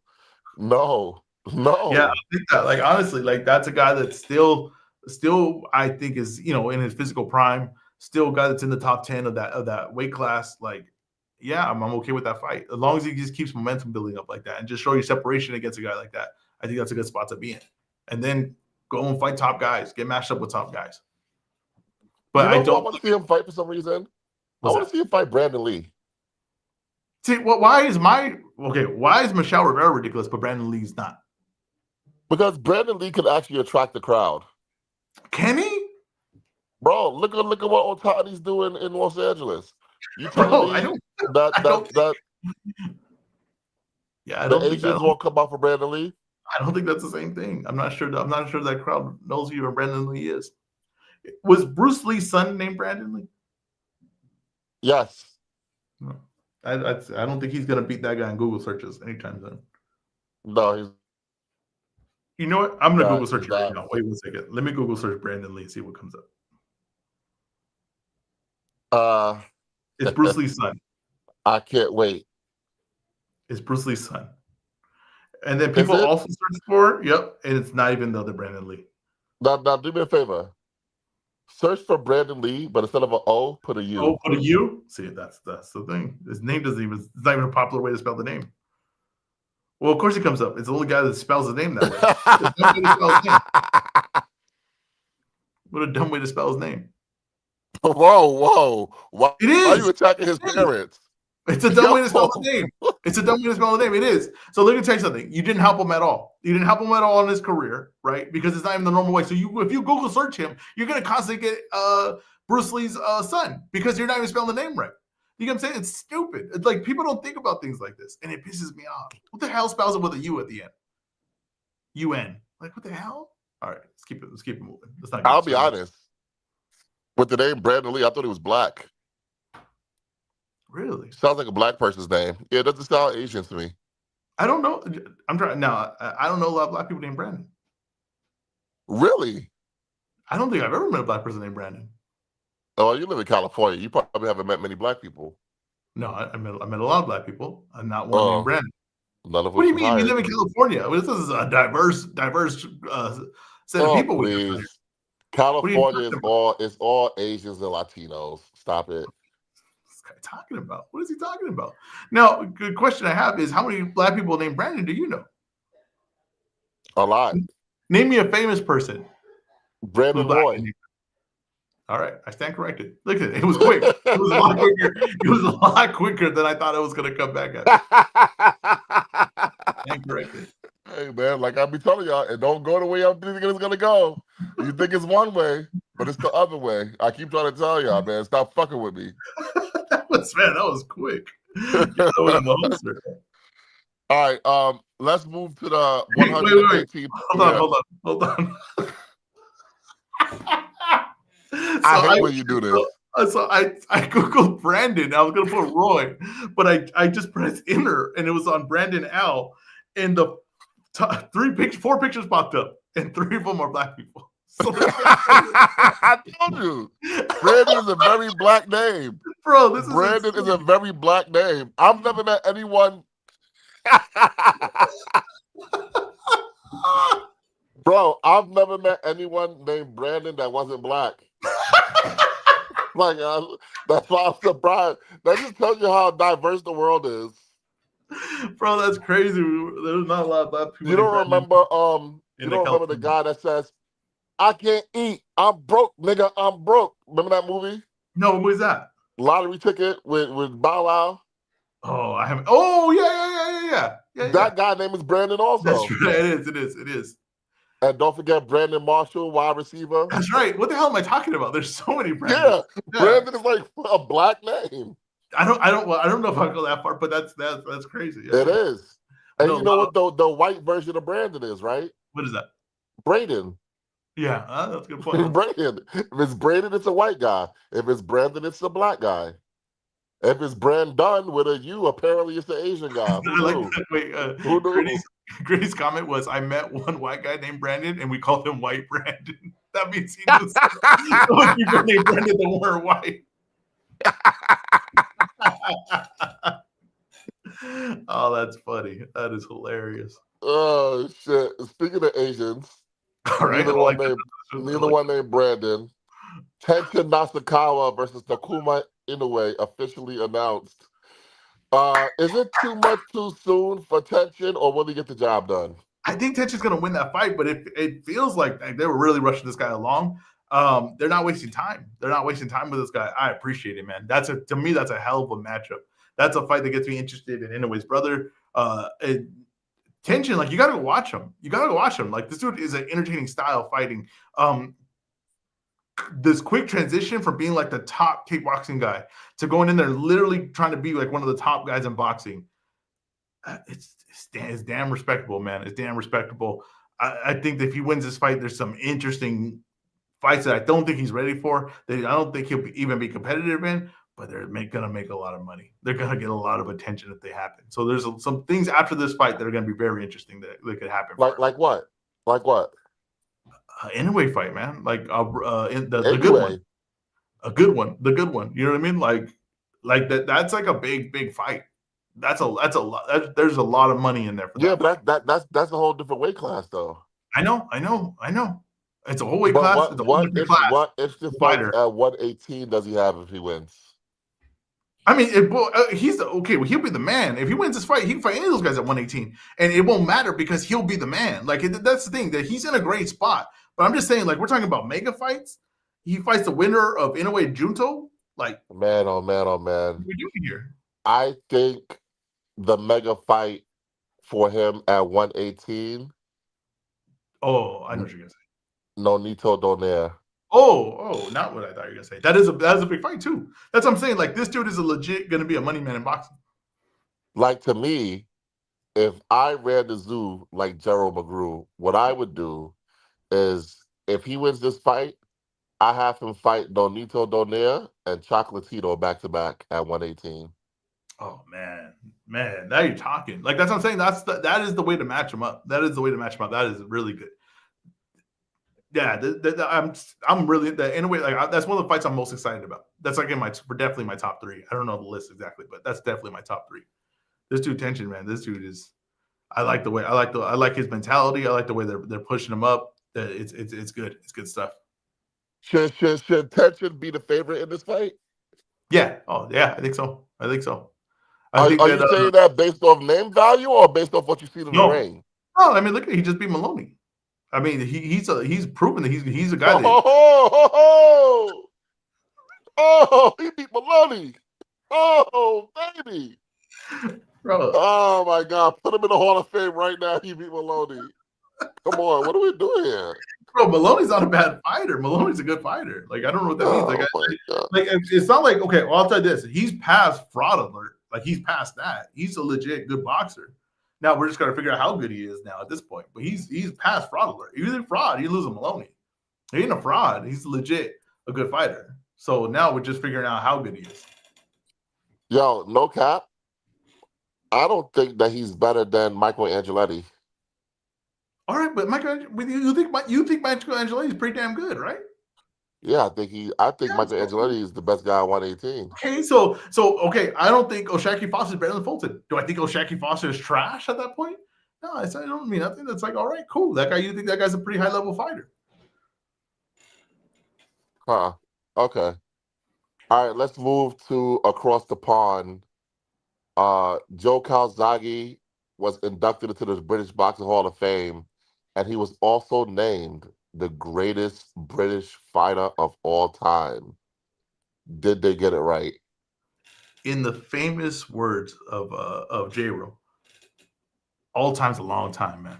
All time's a long time. I don't know. I don't know the history of UK boxing enough to say that. Joe Calzaghe was a damn good fighter, though. He was a damn good fighter. He had a really interesting style. The way there was punches there like that, the way they figured out like his speed and everything like that. I think he's a really high level fighter, but I don't know. I can't say that. Do you think they got it right? You would know more about UK boxing, the history of it. Um, let's go through it. Joe Calzaghe or Carl Froch? Calzaghe, Okay. Joe Calzaghe or Anthony Joshua? Calzaghe, Joe Calzaghe or Lennox Lewis? Lennox. Yeah, I think I go Lennox, but that's close. That like I understand that being debatable, but I think that's Lennox Lewis. Lennox Lewis was the man and a good All right, heavyweight let division. me how close is that debate? I think it's close. I think it's really close. I mean, Calzaghe has wins over Bernard Hopkins. He beat a past Roy Jones, but he beat Roy Jones. He ran. He ran the his. He had that bout for a while, right? He was running that division for a while. Didn't fight the. We wanted to see those matchups. They didn't get exactly there, but Lennox was, I think, to me, like the man at heavyweight. He took the crown from Evander. Um, like I said, you could argue maybe like caught Evander towards the end, but he beat Evander. He beat Tyson. Wait, Tyson passed it. I get it. Like I'm saying, like so you're gonna have those arguments, but Lennox was the man, so I'm gonna say Lennox. Lennox is one of the best heavyweights I've Now ever seen. let me ask you a question. If the cards go the way they was really supposed to go in the Hopkins fight and the Jones fight, do we look at Calzaghe the same? What do you mean the cards go the way they're supposed to go? Are you saying that he should have lost both those fights? That's the word. That's the words. I A don't lot of think. I people don't thought think. that he lost to Hopkins. The Hopkins one's debatable. Like hell yeah, that's definitely debatable. That's up. That fight was up in the air. Roy Jones, I didn't think that was debatable. I thought it was pretty clear that he won that fight. But it wasn't. Huh. It wasn't Roy, but it was a version of Roy. Would you put Joe Calzaghe ahead of Prince Nassim Hamed? Yes. Oh, okay. Yeah. Okay. Now, should we talk about the old school guys like You would Ted know more Kid about. Lewis, Yeah, you would know more about that. I would even have an opinion on that. Bob Fitzsimmons, Jimmy Wild? Do you think that any of those You know, guys the are put up clear? the Do you think any of those old names are clear, like number talk ones about over the him? put up your Dukes era. Yeah, any of those guys are clear over him? You would feel like. Well, well, here's the thing. Here's the thing. They've had much better careers than him, Okay, but were they do better? we account for error? Yeah, that's the thing. That's the thing. Like I'm never gonna say that Jack Dempsey is the greatest heavyweight of all time because of the fucking era that he fought in. He fought in the fucking 20s, the put up your Dukes era. Yeah, yeah, Where the guys used to fight like the Notre Dame Fighting Irish mascot. That was their fighting stance. It's different. yeah, It's yeah. No, different. I'm with you on that. I think it's tough. I think I honestly like to say like those all time things. I don't know. I think it's too tough to say that. You know what I mean? But he's in the conversation for sure. So that's good enough. If you're in the all time conversation, you're a damn good fighter.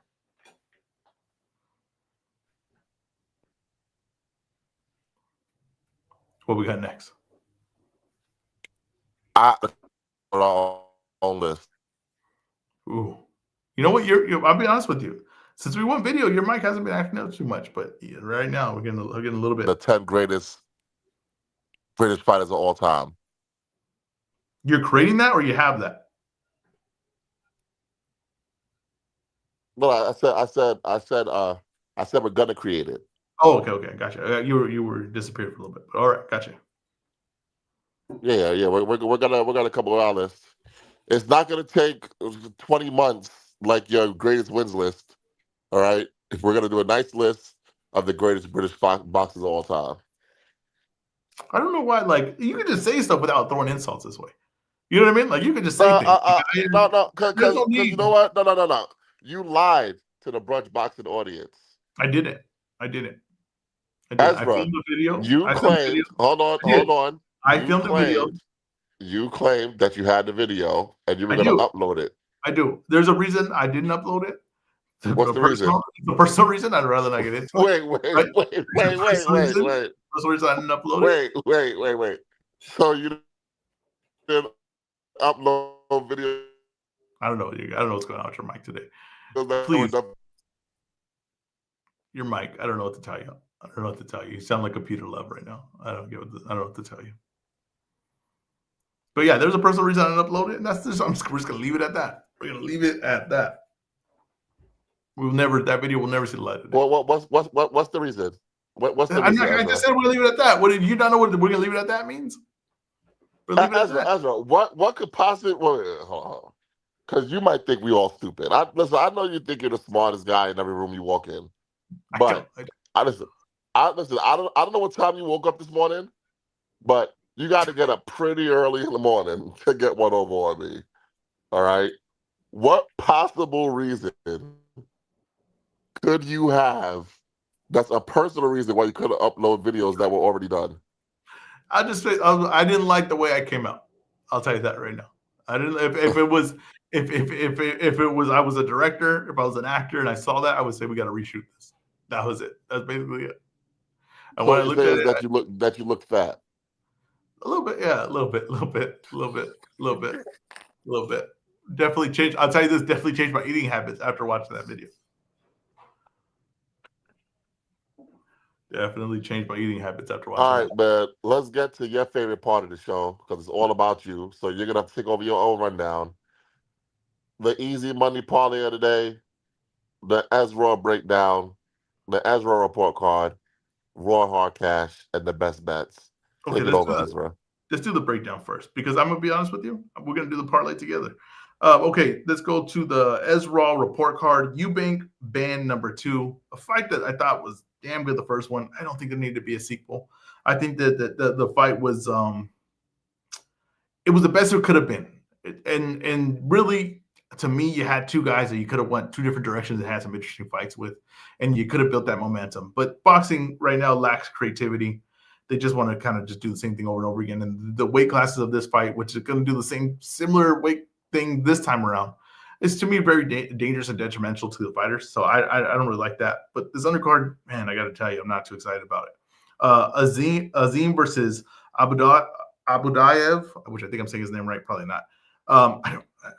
How much times I got to see Abudayev coming up short in a fight? Now I get Azim is not proven. But even like him winning this fight, it doesn't really even get that excited about his career. Maybe he looks devastating in it. We'll see. I've seen Azim a few times. He looked as it's gotten better competition. There's been some shaky moments. There's parts where I'm like, I don't know if I necessarily see it with him. Catterall versus Usman. I guess that's how I say his name. Catterall's going to be training with Boots' father for this fight. Like I said, to me, Catterall, I've seen what level he is. I'm not saying that he has to be done with boxing, but it's not really going to get me too excited. Ryak, how do you say that, Matt? Rakpour versus what? I don't know. Rakpour versus Welch. I don't know. I don't really have an opinion on that. I'm gonna be honest with you. I give this card a C. I don't think this is a great card. I don't think the main event's going to deliver what it did last time. I really don't. I don't. Wait. Hold on. So you mean to tell me that this card is equivalent to Tim Tszyu versus Bakhmut Murzalia? Yeah, pre-fight grade. Yeah, it is. It is equivalent. It's equivalent to that. I don't think the main event's going to deliver. Like this main event, really, if if it was the weight classes made sense and everything like that, and we're getting a rematch, you should be at least be like in the B range, right? You should be like, the last fight was good. This is probably gonna deliver again. I don't think you're gonna get that again. I do not think you're gonna get that again. I think that you got the best what you could, and this is gonna be a disaster. Now let's go to for tonight's Pro Box. Hold on, let me give my grade. Okay, we didn't know. We never do that. So you're adding something new now. Yeah, I want to give my grade. All right. This card's an F. All right. I'm fine with that. You agree with me that the rematch is not going to be good, right? The rematch is not going to be as good as the first time. I don't know, but this card's an F. All right.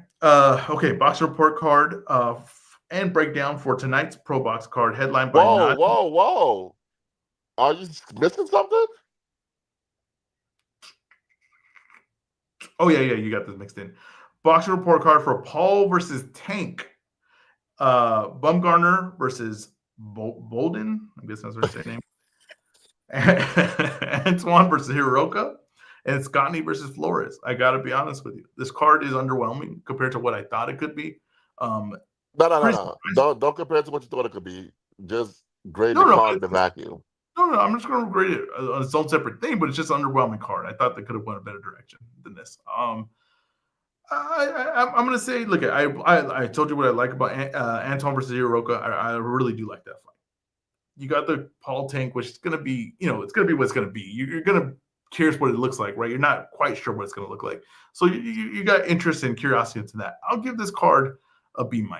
I thought that they could have really juiced up this card, even with the women fights. They could have juiced this up a little bit better and got this like the A- range. They didn't go that direction. It is what it is, but I think this is like a B- to a B range for a card. I like to me the co-main event, which is in my opinion Russell versus Hiroka.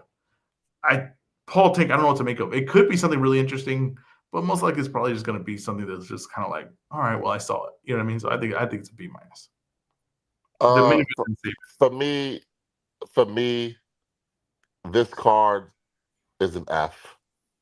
All right. Unequivocally an F. You got Antoine versus Hiroka. I like that fight. Too many women on the card. I don't agree with that part, that take of it. Like, as long as they're really interesting matchups, they could have made some more interesting matches with the women. All right, so why couldn't we do Alicia Bumgarner versus Caroline Dubois? Yeah, I'm with you on that. Like, that would have been great, right? That would have been fantastic. You do that, then you got something like people are interested in, names names you recognize. That right there is the way they should have went about this. But to me, they didn't go. That's not the direction they went, and I think that's disappointing. Okay, let's go. The report card as well breakdown for tonight's Pro Box card event headlined by Najee Lopez versus Calvin, and I don't like the way you spell his name, Henderson. I got to be honest with you, Matt. First of all, his name is Calvin, not Kelvin. Calvin. All right. I don't know, Matt. You don't have respect for black people. I didn't even know he was black. Wait. His name is Calvin with a K, and you didn't know he was black? I didn't know. How was I supposed to know that? So wait. What do you mean his name is Calvin with a K and you know he was black? Well, how else would you spell Calvin? Oh, with a C. Well, most people. This guy, yo. I'm not gonna lie. How are you not a world champion?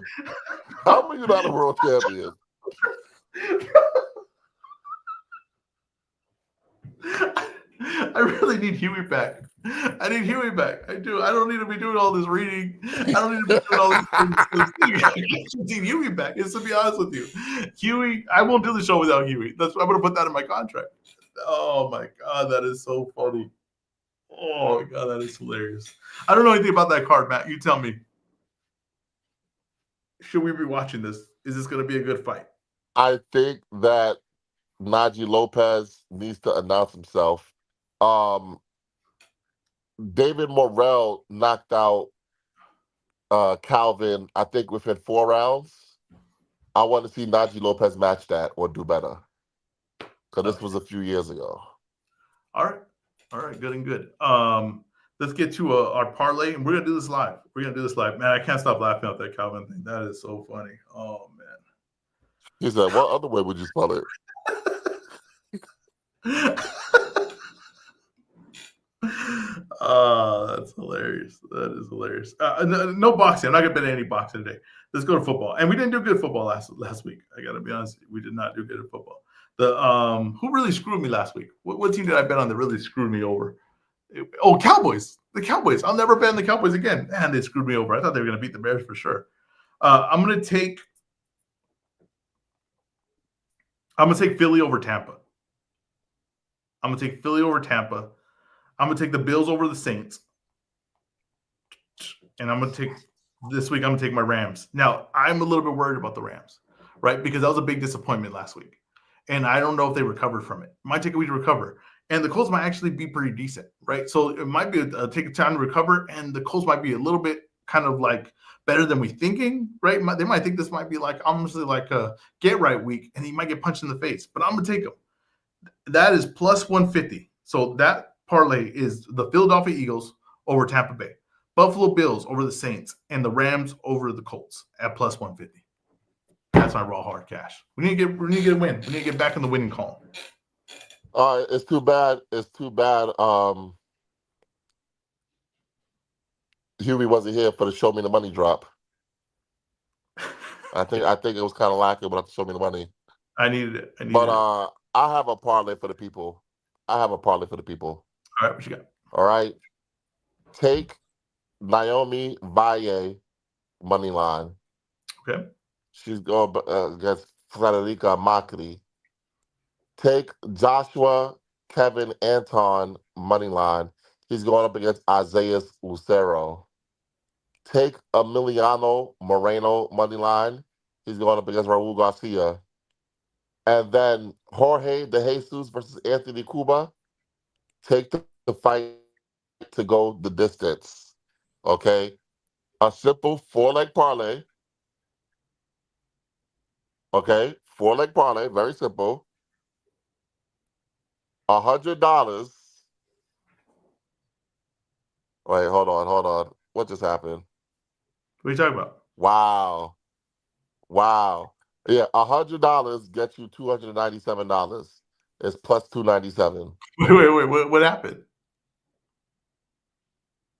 It's personal. Okay, everything good? No. They said my location was restricted, so it wasn't giving me what I needed. All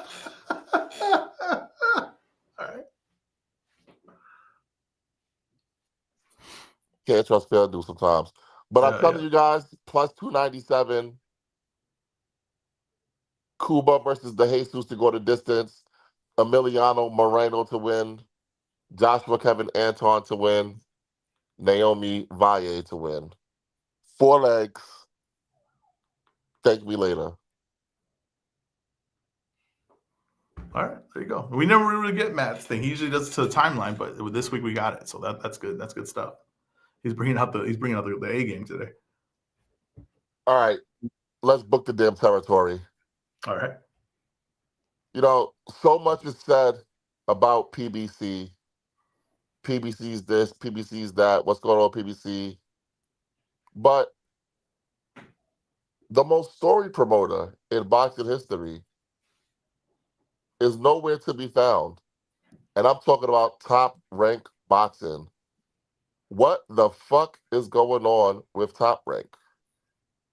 What do we know so far? Top Rank lost their deal with ESPN. They didn't renew it.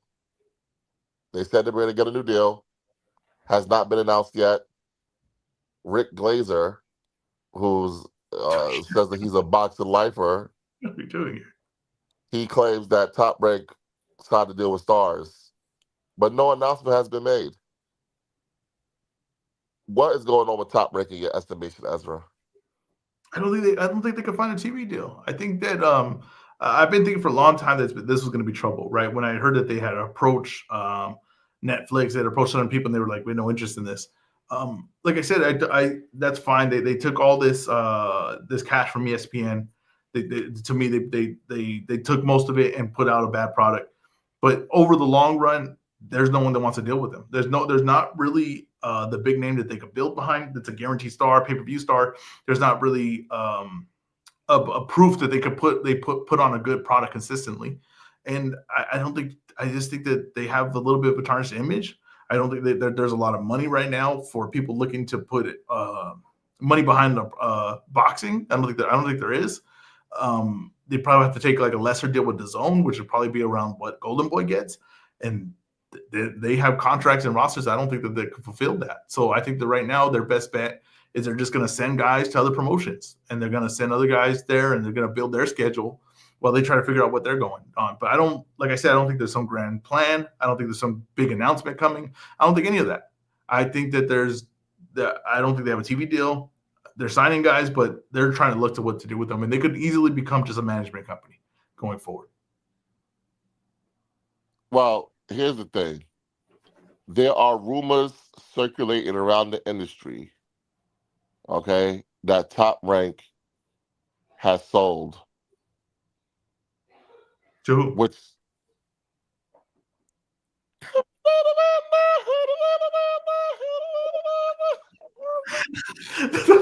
The part is, I'll say this right now.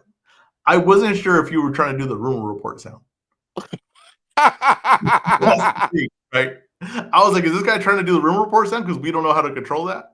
That's funny. All right, go ahead. Keep going. Don't need to say anymore. Yeah, there's rumors circulating that it's sold. All right, I believe that. I don't know if I believe that. Remains to be seen. We'll see, but We'll I can see see. it. I can see it. We'll see. We'll see. Now, okay, when what's his name signed a long-term deal, right? What's the name? Fighting Devin Haney. I can't remember anyone's name today. My brain's Brian Norman Jr. Yeah, I need to get back on coffee. That I realize now. Getting off coffee was a mistake. Brian Norman Jr. signed a long-term deal with Top Rank. I said that I was like, well, that's a questionable decision, right? Because they don't even have a TV deal. Okay, and then I was, of course you don't think they have a TV deal in place. You don't think that they don't know where they're going and all that. And I think you were one of the guys, Matt, right, that said that. And I said, I don't think they do. I think that's a questionable move, right? Now, do you look at that thing and say, well, that maybe they should have waited on that before they signed that deal? No. All right. No. All right. You take the money now. At the end of the day, no matter what happens with Top Rank, that contract has to be paid. All right. That contract has to be paid. Or do they just close doors? That's not what I'm hearing. I know, but what if they did though? Does the contract have to be paid at that point? I don't know. When a company goes out of business, don't they have to pay their creditors? Yeah, it's creditors, but I'm saying like if you have a deal, I'm sure there's something in place that says as long as we are. I think you just made that up. You're being difficult for no reason. You just made that up. No, I'm not. I'm not. What I'm saying, Dude, I'm not. You literally just made that up. No, I don't think so. I think that I'm sure that they have something in place. They say if this goes, the thing is, as long as we have a deal, as long as we're putting fights out there, then we have a deal with you, right? But I'm sure they have something that says if we're no longer doing fights anymore, then you're free of your contract. I'm sure something like that in place. I mean, hell, that's happened in MMA. I'm pretty sure Pride didn't pay all the guys, right, when they closed shop. Elite Well, FC, we'll see. yeah, I don't think they paid all their guys when they closed shop. They didn't keep these other guys all in contract. Who did they pay? Huh? Who did they pay? You said they didn't pay all their guys. Who did they pay?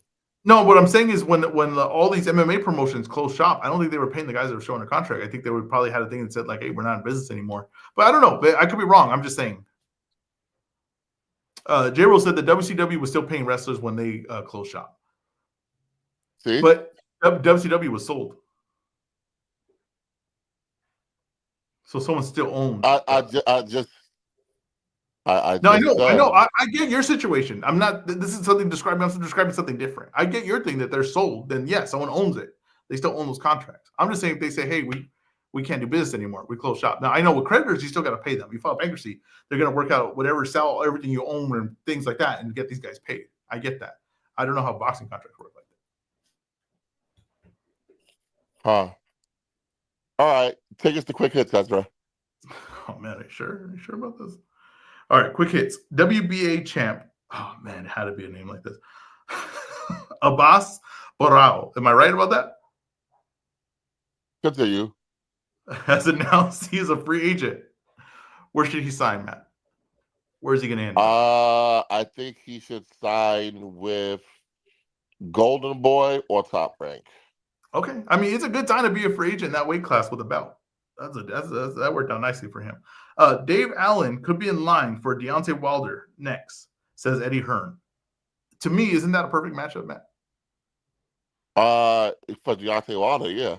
Yeah, it's a good matchup, right? I Get a mean, nice I love that spectacular matchup. knockout. Yeah, but I think it's a good matchup for both guys. I mean, I think that if you're Dave Allen, you need to to get like a really big fight, get a name like Deontay Wilder on there to take the chance to get that name right now. And you're not catching Deontay Wilder at his best. I think I love that matchup. Frazier Clark versus Jamie TKV are set for October 25th. British title. Wait, what's going on here? For British title. Why do you have it like this? British title battle. Yeah. Okay. I guess we're going on for a British title battle. What do you think of that fight? I know. Uh, I'm pretty sure that the fight won't be as interesting as you and the English language. Can I tell you what? Can I tell you? I want to defend myself on this one. You didn't put a period, so it went British title battle and then straight to Jelov.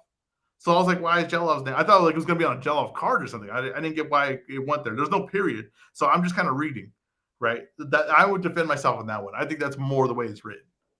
Okay, Jelov is set to return on October 6th. Any interest? Yes, maybe. No.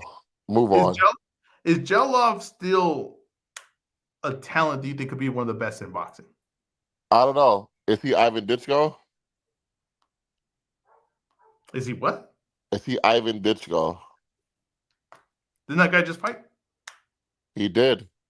And we Okay. thought he was a huge talent, and he has disappointed. Who thought he was a huge talent? Now I don't pay attention to amateurs. Everyone. When he came out of the amateurs, he was Everyone. okay. Everyone. Yes. He looked terrible. Nicholas Floss, Delon. Just said that. What do you mean? No, nothing. Tiger Johnson, November 7th, Pro Box TV show. What do we think of that matchup? I think it's a great matchup. Pro Box does it again. Yeah, I mean, Tiger Johnson, a real fight. I mean, that's a. I'll pay attention to that. Yeah, I like that matchup. Another guy, top rank guy, right? Was he still top rank, or did they drop him? They dropped Tiger Johnson. They dropped him. Oh, okay. Yeah, Pro Box puts these kind of matchups right. Interesting matchups like that, competitive matchups like that. Yeah, I'm with you on that. All right, that's it for the quick hits. Are we gonna All leave it right, to the people man. now? We can ask the people what's up. Hey, you ask the people what's up. See what they got for us. All right, let's see here. Shoot, I don't understand the. Let me see here. Is there like a link we can? Oh yeah. Here we go. See if anyone wants to join this bad boy. All right, put the link out there. No. We don't want nobody joining. Please. You don't know what joining in? No, just read any comment you find interesting. I don't know, man. And I gotta give a shout out to Rosebud's ice cream. Shout out to Rosebud. He definitely hit the Venmo. Shout out to Rosebud. Oh, did he? I gotta go buy some ice cream from him. I was looking at the locations. They're not too far from here. You don't need to be buying ice cream, fat boy. Deontay Wilder versus Chisora. # rumor report from Brick Squad. That'd be great. Yeah, that'd be great. That would be great. You know what was funny about Tank's rant yesterday? He was mad at Ray Jackson, and he called Ray Jackson a heavy set brother.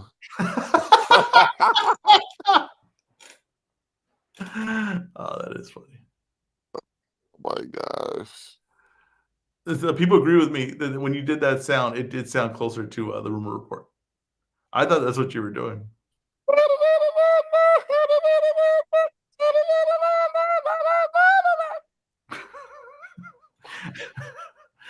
Uh, what we do know is the Buff has messed up big time. I agree.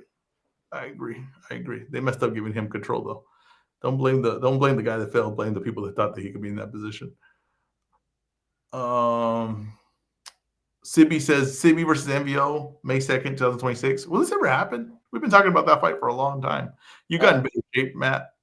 You guys gonna uh, actually, uh. like Tank, man. Honestly, I'm too big of a star. Are you? Yeah. I don't want to Sibby. give him the rub. Oh wow, Sibby's got a lot of Instagram followers. Yeah, I'm not seeing anything here. Brendan is the white Brandon. So someone disagrees with you. That's hilarious. Now joining us, the man from the boxing source himself. Can you hear us? Jay Beasy, Yo, what's going on? what you got for us? First off, what Matt did was more of that song that Jay-Z was doing than the rumor report. Ding, ding, ding, ding, ding, ding, ding, ding, ding. Like that was what Matt was doing. But that's what he was doing. Yeah, I'm like, that is not the rumor report sound. No, but he wasn't trying to do the rumor report sound. Okay. Yeah, that's the part. I thought he was trying to do the rumor report sound. Yeah. And I realized what he was doing. Oh man. Oh geez. All right. First with Top Rank. As I was saying, man, and Matt knows this, Top Rank is where it is because of Todd Dubois. Just being straight up with that. All right. Um it won't be anything where they're going out of business, not when they're signing fighters like Brian Norman Jr., Ezra, or Derek Scooter Davis. So they, and given some comments from people within the company, they really have some plans with like a Brian Norman Jr., Derek Scooter Davis, Keyshawn Davis, like and many others that are under the Top Rank banner currently. And you see they recently updated their website. They actually have like Derek Davis is one of their featured fighters on there. So that says something on that part. The fight card for November 14th, Matt gave it an F. I'm starting to lean towards that as well because, like, for one, not having Gary Antoine Russell versus Andy Hiroka as the co-feature is crazy. But given what Matt and I have kind of like said over the past couple of weeks leading into with them announcing the undercard, we kind of like expected this. So we were like, nah, we weren't too up for this card or whatever it is. Pause. So I was like that, like. To be honest with you, I'm not really amped up for that card. Now, question: Should you knock points against a card because they have it in the wrong order? Because I'm not sure about that. Like, if just because something's not the co-main, but it's still a good fight and it's the opener or second bout, should that be points against the card?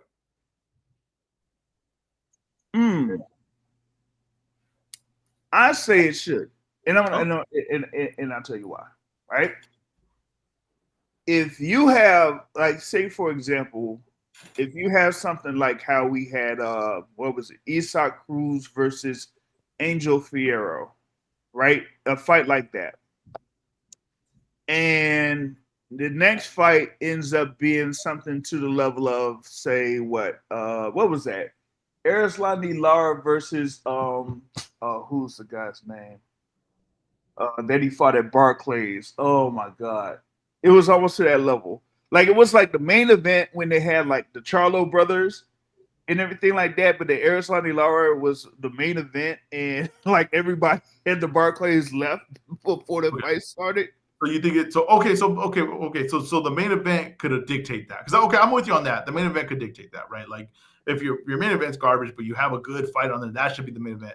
I'm with you on that. I can use the points, but like the thing about it is like, yeah, you wouldn't want like an equivalent of an Arislandi Lara versus Terrell Gausha in the co-feature for Jake versus Tank, unless if you're really intending on people to go and get their snacks and their food and their drinks, Oh yeah, before the event starts. yeah, and we saw that with the Crawford, right? Canelo, which people didn't like that the Walsh fight was the co-main. Yeah, Now you yeah, had good fights on that card. You you had can't really to. Yeah, complain about the match of the card. There was some good fights on the card, but because of that co-main position, you kind of people dock points away from what the card grade yeah, was. yeah.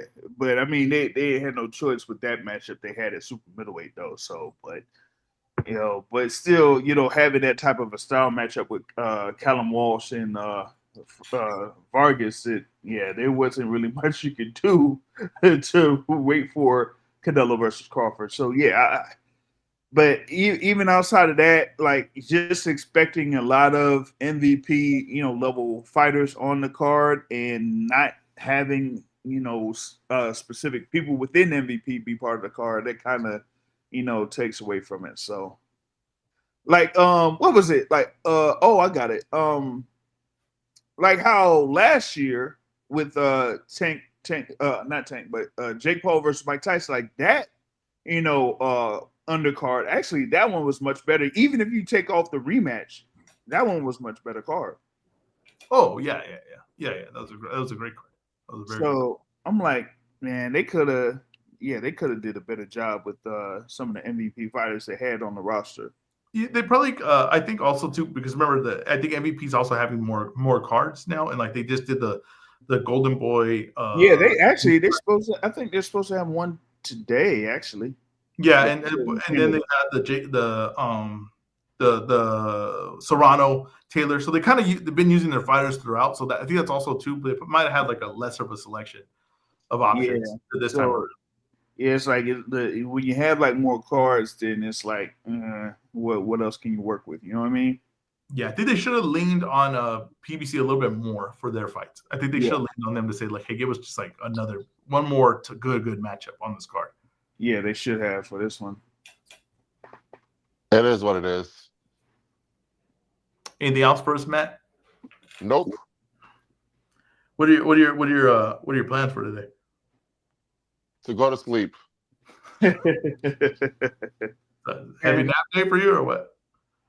Yeah, I don't know why. And maybe that's why I'm so punchy today. I feel extremely under the weather. Really? Cold? Yeah. Fever? Not just this fatigue. Okay. I wouldn't necessarily describe that as under the weather. To me, if you're under the weather, it's like cold fever or flu, right? I don't think you're tired. Man, you know what though? Oh, I would thought that I would have went out to Philly today. It was supposed to have the boots workout today. But the way that they kind of like handled things to send out responses, they were like way too late.